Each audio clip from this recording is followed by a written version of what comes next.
Now we see and have fully understood the true face of the CCP. We have also seen where the CCP's power really comes from. It comes from Wall Street, Hollywood, and Washington, D.C. It comes from the Washington swamp and a few elite CCP families. And a handful of interest groups in the U.S., no more than 100 families in total. These people control the fate of 1.4 billion Chinese, the American people, and the security of the entire world. Are we living in a fake world controlled by so-called serious media? A truly illusory world, or should we rise up and fight back? Let the world see that the Chinese people, the American people, and the world have been enslaved. Enslaved for so many years by Western media and their controlled version of democracy. And by the terrorism they have orchestrated. They have kept communism alive in China again and again, enslaving the Chinese people. Communism in China has been revived time and time again by these forces. This is the key is Sue. This is exactly what Western media, Wall Street, and Hollywood have done. Along with some powerful interest groups in Europe. And now, we see it more clearly than ever before.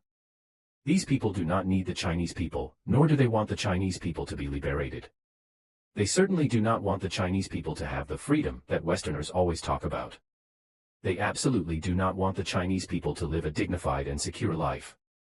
I believe many Chinese people can now see this very clearly. There is no such thing as the evil American imperialism that the CCP claims. And there are no so-called Chinese traitors, as the CCP claims. What truly exists is a tiny elite group, just 0.00x% of the population. They exploit the Chinese people, collude with elite CCP families, and engage in fraud and deception. This is not about the entire American people, but about a tiny ruling elite. Those who control the media, propaganda institutions, and massive military power. In the US, this is called the deep state. In China, it is the shadow government.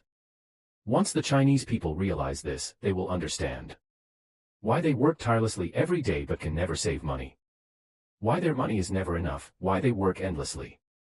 Why they can't afford a house, can't afford a car, and spend their entire lives in debt.